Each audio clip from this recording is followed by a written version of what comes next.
Week 6 of the Massachusetts high school football season. We're almost at the halfway point here, and we're at Weymouth High School. As always, I'm Scott Barboza, joined by my co-editor, Brennan Hall.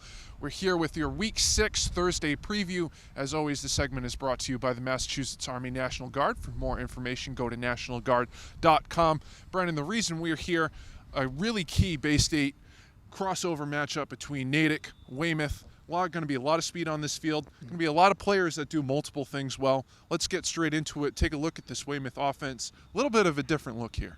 Yeah, they made the switch to Dave Harrison at quarterback for the Needham game, and he proceeded to throw 4 touchdowns, 15 to 25 passing, somewhere over 200 yards, including the very important game-winning touchdown there with about 23 seconds left to Tyler O'Brien. Perfectly drawn up play, double hitches there, and release on the slot guy back at the end zone. You got to really like what these guys do on offense. It's a very versatile offense. We talk about Ozzie Colarusso as a real athlete, but it's a couple of guys really. We know Jack Lahan at quarterback can do what he does, but Harrison bringing that option game to the quarterback position. We got Darrell Fernandez as well, and the aforementioned Tyler O'Brien. It's really a lot of different pieces there that can do a lot of different things. It's tough to scout because they're not really set into one position. And these guys, we talk about Natick liking to play fast. These guys love to play fast. A couple moments ago, we caught up with the multi-talented David Harrison. Dave, let's talk about big game here. You had one here 2 weeks ago against Needham, and now you got another one with Natick. What are you guys looking to take care of this week, and just how much is momentum building up this week? We just got to come out strong versus Natick. They're a solid team. They got Flutie and the Dunlap kid there, very good players, and we got to focus on them and the rest of the team. You know, they're a strong team. They're doing really good this year, so hopefully this victory will catapult us to the very top of the league and into the playoffs. A lot of confidence coming off last week's win over Newton North, a 49-7 victory there. Some thought might have been a little bit closer. Yeah, I thought they were going to come out a lot stronger, but their quarterback and their running back were out early, so that helped a lot. How much confidence coming off that? Oh, definitely. We're feeling good. Our offense was doing really good. Our defense stepped up. We got a lot of turnovers on defense. Ozzie had 2 picks early, and that definitely helped offensively and get stopping them on 3 and outs a lot too, so that helped. Let's talk about this offense. You guys are doing a number of things there. You got the pistol formation. They got you switching the quarterback there. Just talk about just all the weapons you guys got there on offense between you, Tyler O'Brien, Ozzie Colarusso, Darrell Fernandez. Seems like a number of guys you can rely on any given play. Yeah, we're very athletic with all our athletes around the field. Even kids that don't play, they're very athletic, and we can put them wherever they want. Especially Tyler and Ozzie and Darrell. We can move around a wide receiver, running back, wherever they are. They're going to do a fantastic job. How's the transition been to quarterback for you? Oh, it's been good. Last year I played some on JV, so that helped a lot. And Coach Dewey's been working with me every single day to get me better, so I can be almost perfect every single week. Defensively, I think the key will be kind of matching up with their receivers and trying to neutralize their speed and whatnot. What's the most important maybe technique or just what are you guys looking to do there in the secondary? Definitely prevent them from going deep and stop in the middle routes, and hopefully the short routes will let them pound that, and hopefully the cornerbacks will come up and step up and do their job.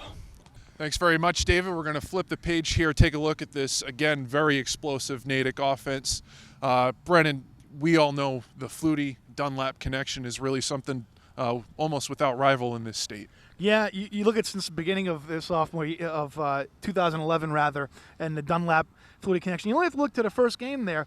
Brian Dunlap on his 15th birthday catches 200 yards from Flutie in his first game of varsity action ever, and ever since then he's just been electric. This year, 33 receptions, 587 yards, 8 touchdowns. I believe that's top in the Bay State Conference. I don't know where it ranks in the state. Trey Flutie, 998 yards. Completed 60% of his passes, 13 touchdowns, just 3 interceptions, and adding 5 rushing touchdowns on the ground. He's got almost as many rushing yards as Nick Lee, the running back there. Obviously, speed is the key there, but the thing I like about Dunlap is the way he just runs routes so well and kind of advanced for a kid his age, really. We know about Troy Flutie, the lineage there. You only need to go past the Flutie brothers in the early 80s there for the lineage. But, yeah, there's so many different things you really like about this Natick offense. But, that's obviously the key. But I think there's a couple underrated guys here on Natick offense that are going to have to be key on Friday night against this Weymouth defense. So. People responsible with stopping that Natick attack will catch up here with linebacker Sean Murphy. Caught up with Brennan. Sean, big game here with Natick. You had a big one a couple weeks ago, and then last week a 49-7 win over Newton North. I mean, how much momentum is coming into this game based on the last 2 weeks? A lot of momentum. We just got to keep working hard and try to get this win. You look at this Natick offense. Obviously, Troy Flutie and Brian Dunlap get a lot of the headlines. They got a lot of speed. They seem to run that option game pretty well with Nick Lee. What sticks out most when you see these guys on film, and what do you think are the keys to stopping them? You got to wrap up, but they're definitely fast. They got a lot of speed. You got to wrap up, make the tackles, keep them inside. How competitive has the Bay State League been for you guys? I mean, we got 4 teams in the top 20 here. You know, weekly, it's a lot of talent in this league. Just how is the league shaping up this year, in your opinion? League's real tough this year. That's good though. Better competition, the better we are. Give me your 3 keys to victory on Friday night. Tackle, block, and touchdowns. Make touchdowns. Catch the ball. Thanks very much, Sean. Moving right along, Brennan, we flip the page, take a look at this Natick defense now. Coming into this game, we already talked about Weymouth and the multiple looks that they're going to present to them. What is Natick going to have to do on defense to be successful? Yeah, I think they're going to have to be disciplined in the front 7 because there's so many different elements to that offense that Weymouth runs at you. A little bit of misdirection. I think it comes down to the linebackers, and they got some very good linebackers there. Mm-hmm. We talk about Brian Dunlap. How about Mike Dunlap? 50 solo tackles, 5 sacks through the first 5 games of the year. Mm-hmm. We talk about Mike Abruzzese, junior safety, 40 solo tackles, and then junior linebacker Justin Montgomery, 34 solo tackles, 3 sacks. So those guys, they cover a lot of ground there. They do a lot of different things nice for them. I think that's going to be the key. And the other key, I think, slowing down with is Natick's going to have to be active on the line. They're going to have to be active at the line of scrimmage. They're going to have to get off their blocks and make some disruption there on the edge, set the edge, contain the outside. So I think that's going to be the biggest key for them. The man will be calling out the coverage is senior captain Tim Dennehy, the center of this Wildcats line. We caught up with him here. Let's just talk about this game coming up here with Natick. He had a big win here, 2 weeks ago against Needham, winning in the final minute there. And then last week, I don't think people expect you to win by that much against Newton North. How much momentum is going into this game based on those 2 results? I feel like we have a lot of momentum going into this game. It's a big game Friday night. It's gonna be a good time. Obviously, Natick, speed is kind of the key there. Looking at them from a standpoint as a center, looking at their defense, what sticks out to you, and how do you neutralize that threat? Speed. Hopefully we'll overcome speed with power. They have a lot of speed. We know that. So we're just going to try to match that speed with power and hopefully get some speed ourselves, You've got some pretty active linebackers there. What sticks out about them, in your opinion? Speed. They got some speed. They got power. Hope we're going to, match it with aggressiveness. So you're a 2-year study here on the line. This year you've made a switch with Dave Harrison on the quarterback. You're running that pistol offense. How tough is it tough for you getting those shotgun snaps, or just how much fun is it running this kind of offense? It's fun, repetition, like 2 years. I have the snaps down. The snaps aren't really an issue anymore, so it's fun. We have a spread offense. We run the ball a lot, so it's a good mixture of both. A lot of confidence with these guys. It seems like there's not one guy that really sticks out among the others. Between Harrison, O'Brien, Ozzie obviously does so many different things for you. And then Darrell Fernandez, kind of a secret weapon there. Just what do those guys bring to the table? They all bring their own athletic ability. They all bring speed. They all bring power, aggressiveness. Each one brings their own thing to the table, like Tyler. Everyone has a weapon. Everyone's a secret weapon, How fast do you guys like to play? We like to play fast all the time. We like to play as fast as we can possible, all the time, every snap. Yeah, give me your 3 keys victory on Friday. 3 keys victory. Aggressiveness, intensity, and speed. Thanks very much, Tim. Rolling right along, Brennan, we cap this off here with a look at our Weymouth defense. Going to talk to Ozzie Colarusso in a couple minutes here, somebody who's done many things, worn many hats for this team in the last several years here. What makes Ozzie so exceptional? It's one of those things, really. You look at him and he doesn't really look like an athlete, and then he puts on pads and you're just like, wow. He's just so versatile. I think it comes down to his speed, really, and really give credit to Kevin Mackin for we talk about some guys who have a knack for play calling. I think he's in that category, and you look at all the different things he does for them, so nice. And I think it's just his ability to just kind of really change directions really quickly, really just have great straight line speed, but be elusive with it too.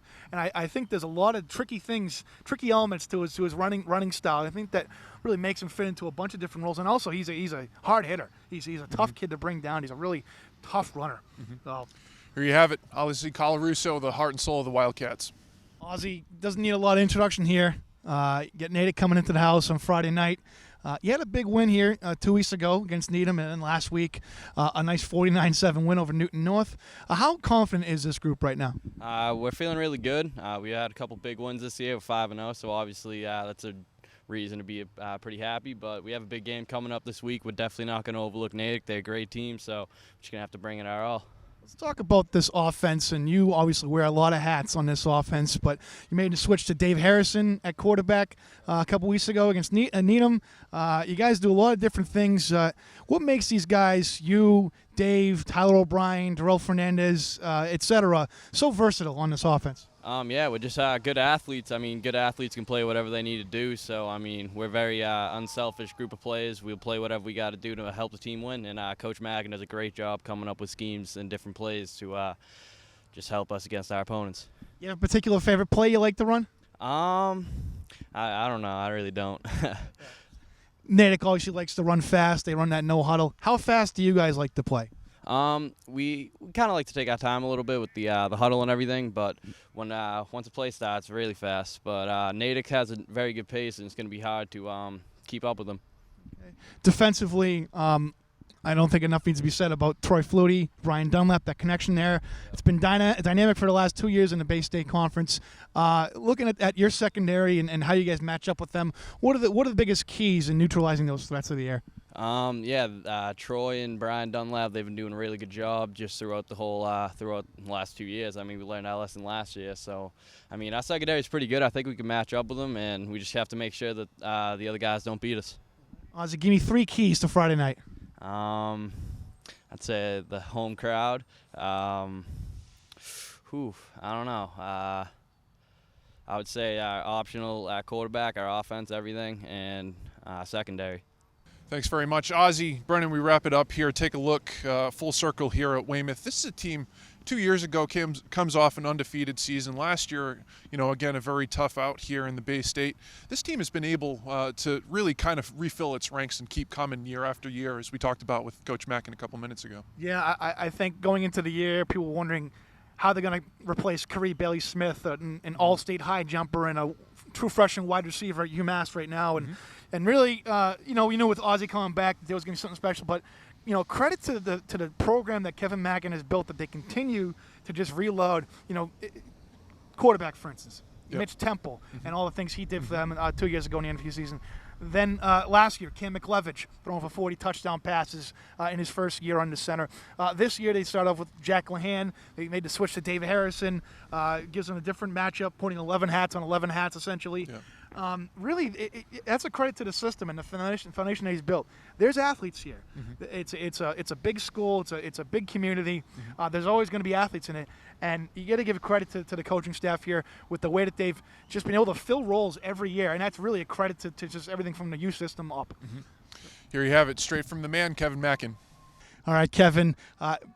Big game here on Friday night. I don't think a lot needs to be said about Natick. We know all about their offense and their speed they bring. You had a big win here 2 weeks ago, pulling out in the last 20 seconds against Needham. And then last week, lopsided win there over Newton North. How much momentum is going into this game? How confident are these guys heading into Friday night? I think they're confident. They've had some success, as you mentioned. Our concerns going in, every high school program in the state, in the country, is trying to fill in some pieces. Graduated some good guys from last year, graduated an undefeated group the year before. So that's the fun of high school coaching. You need to replace players. So having said that, week after week, these guys are growing with some confidence, and I'm sure that is similar through a lot of programs. But, we've got a good group of guys. They've had some nice success, as you mentioned, and, they're gaining confidence every week. You talk about looking at this Natick offense there, and I don't think enough needs to be said about Troy Flutie and Brian Dunlap, the connection there over the last 2 seasons in the Bay State Conference, probably the best there. What when you're trying to neutralize the speed, what are the important techniques you try to teach your kids? Well, on the sidelines, I just hold my breath and cross my fingers. But, they're very talented players. It's a lot of fun to watch them. It's harder to defend them, less enjoyable. But, the Bay State Conference every week. We saw Panapinto here 2 weeks ago. We're going to see some talented teams every single week, and certainly Natick brings a nice combination. But they're not the only players Natick has. It's a solid football team on both sides of the ball. Special teams are solid. It's a good team. We believe we have a good team here. It should be a great show.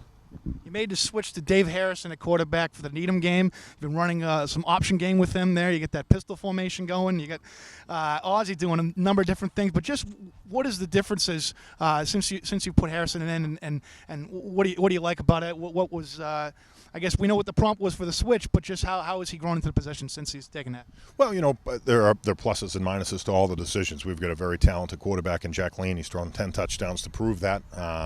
And when he's at quarterback, David's the most dangerous receiver in the Bay State Conference, I believe. But again, we're trying to maximize your best 11 on the field. Sounds like coach talk, but it's reality. We've got a lot of weapons. We're trying to put them in different spots to keep defenses on their toes, and it's been working so far, and it's a tribute to the kids. They're accepting these new roles, the different positions, different expectations, and they're thinking about the team first, and as a result, they're 5-0. We know Natick likes to play fast. How fast do you guys like to play? Well, it depends.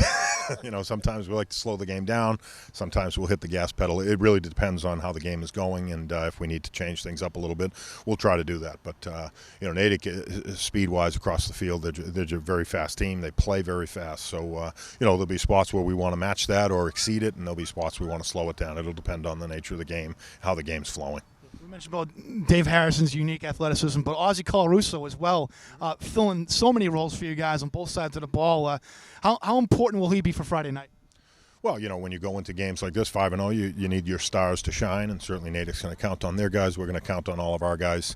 Ozzie Colarusso has been doing the job, many jobs in this league for 3 years. As I mentioned a minute ago, guys graduate. We're going to really hate to see this guy go because he's been around for so long. He plays running back, quarterback, slot, number one receiver, safety, cornerback, carries the water out.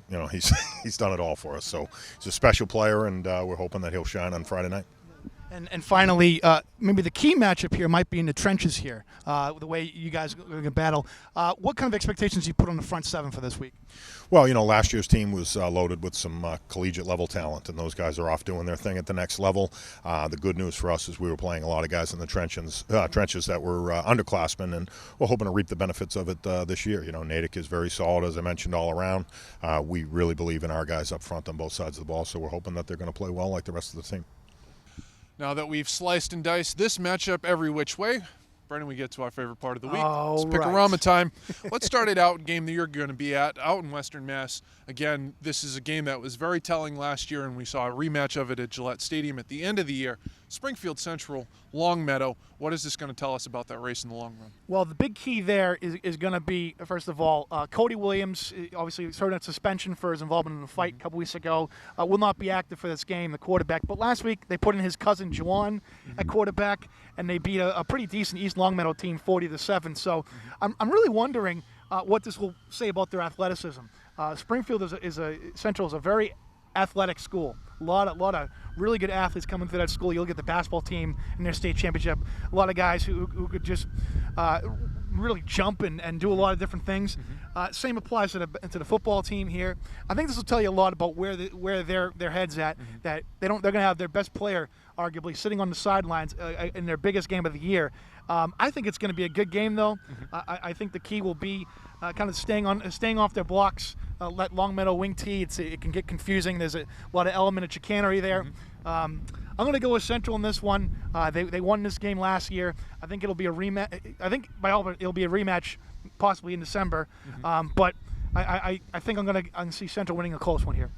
I always go with the safe money in the big situation. We saw it last year when they needed it most. The Lancers put on a downright dominant performance at Gillette. I'm going to go with the Lancers again here. Looking at our number one team in the state now, Barnstable almost got nipped by the upset bug last week against New Bedford. They moved down the South Coast, open up OCL play at Dartmouth. Yeah, I think they're in for another tough one here. I know we've been talking about Dartmouth as a sleeper here, and they haven't got off to the best start, but they played a tough schedule.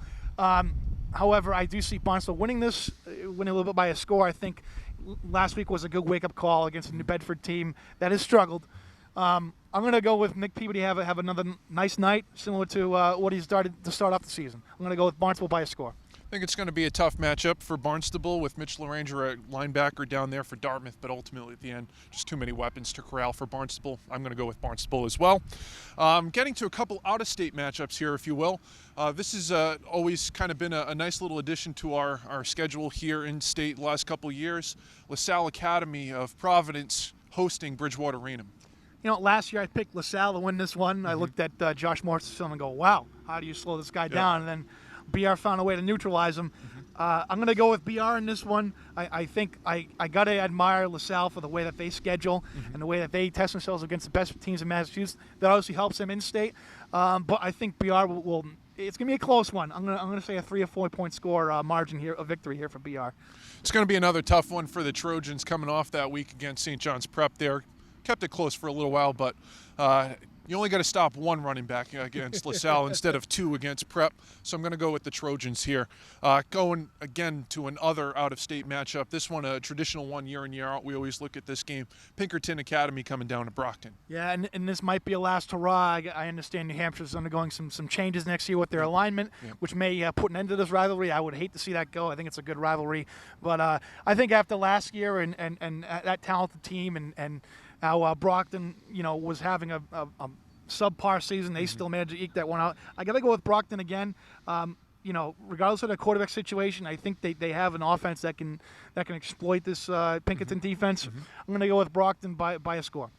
I'm going to go with Brockton as well. I got to tell you, when we saw Mike Morrell step into that very tough spot and taking over for Augie Roberts, he put some zip on the ball. Here's a kid that coming into freshman year actually was projected to be the #1 quarterback there in Brockton. So I don't think there's that much of a drop-off there. I'm going to stick with the Boxers. We're going to spin things around here to another 2 teams coming in with very different kind of perspectives here in the Hockomock League. North looking to get right back on the right track. Been a tough couple weeks for them. Also been a tough couple weeks for Stoughton. Obviously, we all know what happened with David Wade there. But coming off a tremendous win against Foxborough last week, is Stoughton really in line for the Davenport here, and will they keep rolling? This is going to be a real test for North Attleboro, where their head's at. They started out the season, they were world beaters. They're beating BC, pretty much rolling through LaSalle, and then beating BC High. This is going to be a real test of where their head's at. They've struggled the last couple of weeks. However, I think Stoughton is a lot better than we ever estimated. I think we had him pegged as a favorite in Davenport, but this much, the way they handled Mansfield, the way they handled Foxborough under some very adverse conditions there, coming off a very a tragic situation there. I think destiny's in the cards here for Stoughton. And Marcus Middleton, one of the better secondary players in the state of Massachusetts. He was our Defensive Player of the Year in basketball last year. I have faith he can cover anybody in the state, really. I'm going to go with Stoughton winning this one. Yeah, I really like that secondary at Stoughton. Getting a chance to see them last week. Amani Pena, I thought was a real revelation last week, too, coming up with a clutch touchdown. Both fumble forced and recovery there really changed the tide of that game. I'm going to pick with the Black Knights again, go with the hot hand there. Moving on to our Saturday action. Again, we saw Xaverian last week in our game of the week. Really tough game for Xaverian coming down to the final play there. Doesn't get any easier for them this week. We know their schedule is so tough with Everett coming to town. It's unfortunate, really. Xaverian plays as tough a schedule as you'll find. They're a legendary non-ducker when it comes to scheduling teams. That team they played in Jersey is one of the best teams you'll see in New Jersey. Playing Duxbury right down to the wire. They don't get that 5 men in the backfield call. It's a different game, as you and I know. Everett has kind of struggled the last couple of weeks. That Cambridge game, it's 36-30 at 3 quarters, and then obviously the Barnstable game. I don't. That was got to be a disappointment for them. You know what? I'm going to go with an upset here. I'm going to say Xaverian at 1-4 throws a haymaker here and upsets Everett in the last minute of the game. Feeling frisky here. Let's make it a twofer. We got an upset brewing here, folks. I really liked the way that Austin Dakar was able to move the ball last week. To me, DJ Pagliuca, I think, was perhaps the best player on the field last week that we saw. And I'm going to go with the Hawks here. I think the Crimson Tide a little bit vulnerable here coming in. But speaking of teams vulnerable, St. John Shrewsbury got bitten by that upset bug that ravaged Central Mass last week. They, again, got to turn it around in a big time for this week's challenge against St. John's Prep. Yeah, I'm not going to say I saw Shrewsbury beating St. John's and doing it by putting up 50 points because that's an impressive upset no matter how you cook it. However, I saw this in week 1 against Holy Name when Holy Name put up 40 points and close to 500 yards on the ground against St. John's. If you can establish a run against these guys, you can do a lot of different things. And St. John's Prep, have we've seen as one of the best rushing attacks in the state of Massachusetts with that combination there of Alex Moore and Jonathan Thomas. And you've seen them open up the playbook last couple of weeks, running that wildcat with Alex Moore. A couple weeks ago against Severian, running that read option with Jonathan Thomas. It could get ugly. I hate to say it, but I think St. John's Shrewsbury plays so fast, that blur offense. It really, if they play penalty-free, they can really get rolling. I think St. John's Prep wins this one, but I think it could be a shootout if they're not careful. I think this game comes down to the trenches. We've seen that a couple times with Shrewsbury early in the season, a little susceptible to getting blown off the ball, and I really like what this Prep line has done in maturing in the last year and a half or so since they've really kind of come together as a group. I don't see the Eagles having a problem with this one. I think they roll in a big way, which then brings us back to our game of the week, back here at Weymouth. Brennan, Natick, Weymouth, who do you got? You know, I think the key here will be how they play on Brian Dunlap. I expect some double coverage. I expect him to do a lot of things. The key is going to come down to the line of scrimmage, in my opinion. If there's one perceived weakness about Natick, it might be that offensive line and how they control the line of scrimmage. I think Weymouth can win that battle in the trenches, and I think the versatility on offense is going to make them flexible. I'm going to see Weymouth winning this one. I'm going to go the opposite direction. I hate to say it for everybody here at Weymouth, but I'm going to go with Natick. We're going to split the decision here. I think there's just too many variables to stop on that Natick. As you said, everybody kind of overshadows the running game over at Natick. They can run the ball as well, and that I think it's going to be. I think it's going to create some potential not mismatches, but some real problems in coverage there. So I'm going to go with Natick here. I think it's going to be a high-scoring affair, though, as we saw here a couple weeks ago against Needham. I think it'll be that kind of game. I'm going to go 34-28 with Natick coming away with a big win on the road here. With that said, Brennan, we got to everything here. Let's wrap this up with a couple, maybe 3 keys to victory here. 3 keys of victory here. I think Weymouth is going to have to control the line of scrimmage, and I think they're going to have to get their option game down. No fumbles, play mistake-free.